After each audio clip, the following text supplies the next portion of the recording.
इस एपिसोड की शुरुआत में सुसु अग्री करती है तैनताई जिन को कुछ ताबीज ड्रॉ करना सिखाने के लिए। सबसे पहले वो उसे एक ऐसा ताबीज सिखाती है जिससे ब्यूटीफुल सीन दिखी जा सकती है। पहले तैनताई जिन को लगता है कि ये बिल्कुल यूजलेस है, लेकिन सुसु धीरे धीरे से उसे कन्विंस कर देती है कि ये यूजफुल हो सकता है, इसलिए वो सीखने के लिए एग्री कर लेता है। लेकिन तैनताई जिन के अंदर एविल बोन होने की वजह से वो स्पिरिचुअल एनर्जी कल्टीवेट नहीं कर सकता। जब वो तावीज़ ड्रॉ करता है तो वो काम नहीं करता। सुसु उसे बताती है कि तावीज़ एक्टिवेट करने के लिए उसे अपने अर्थ से सारे नेगेटिव थॉट्स निकालने होगी, लेकिन ये हर बार काम नहीं करता। वो लेट नाइट तक प्रैक्टिस करता रहता है और सुसु के सो जाने की वजह से थोड़ा एनॉयड हो जाता है। सुसु एक और तावीज़ का यूज करके उसे बांध देती है और सोने को ऑर्डर देती है। जब सुसु उसे कडल कर रही होती है तब तैनताई जिन एक्सीडेंटली अपने बनाए हुए एक और तावीज़ को एक्टिवेट कर देता है और उसे ब्यूटीफुल सिनोरिस अपीयर होने लगती है। ये देखकर वो थोड़ा खुश नजर आता है बेचारा। उधर किंग वेडिंग पर हुए अटैक की रिपोर्ट पढ़ता है और सारी बातों को जोड़ना शुरू करता है। तैनताई जिनकी मदर जहाँ से आई थी वहाँ के लोग एनिमल से बात कर सकते हैं। ये बात समझकर किंग डिसाइड करता है कि उसे तैनताई जिन से छुटकारा पाना होगा। इसी बीच उसे सुसु की बाई के वापस आने की न्यूज़ भी मिलती है।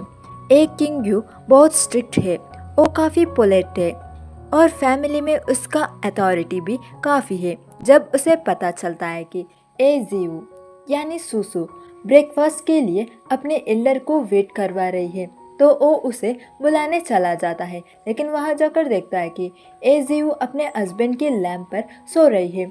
एक किंग उसे पनिशमेंट करता है। वो उसके हाथों पर स्लैप करता है और उसे नील करने के लिए कहता है। एजीयू के पास कोई चॉइस नहीं होती, चाहे एक किंग उसका यंगर ब्रदर ही क्यों ना हो। बाद में चुनताओ एजीयू के पास आती है और बताती है कि एक किंग तैनताई जिन को ढूंढने जा रहा है। एक किंग तैनताई जिन से पूछता है क्या वो स्पेल पढ़ रहा था। वो बेसिकली उस पर क्राउ अटैक के पीछे होने का डाउट करता है, क्योंकि अटैक में सब इंजरी हुए थे लेकिन तैनताई जिन को कुछ नहीं हुआ था। एक किंग वैसे भी काफ़ी स्मार्ट है, लेकिन सुसु टाइम पर तैनताई जिन को बचा लेती है। वो कहती है कि वो कुछ स्पेल सीख रही थी और अकेले सीखने में बोर हो रही थी, इसलिए तैनताई जिन को भी साथ ले आई थी। उसने मोनेस्टर इंसिडेंट के बाद स्पेल सीखना स्टार्ट किया था। सुसु ये भी कंफर्म करती है कि तैनताई जिन पूरे टाइम उसके साथ ही था। एक किंग को अपनी मिसअंडरस्टैंडिंग के एहसास होता है और वो तैनताई जिन से अपोलाइज करता है।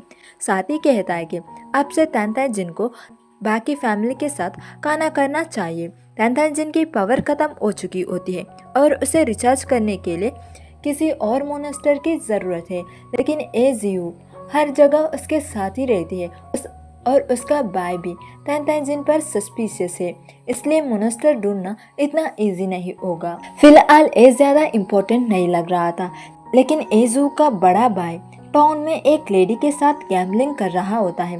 मुझे लगता है ये लेडी आगे चलकर काफ़ी इम्पोर्टेंट होगी।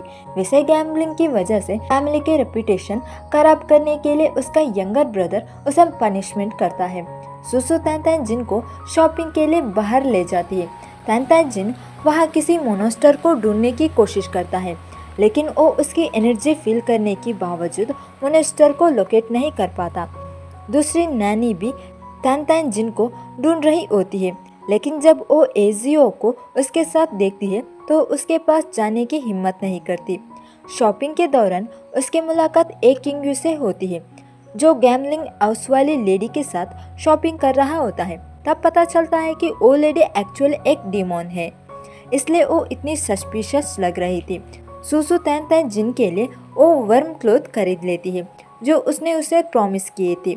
घर वापस जाते वक्त उन्हें एक लेडी मिलती है जो अभी भी फायर क्रैकर बेच रही होती है।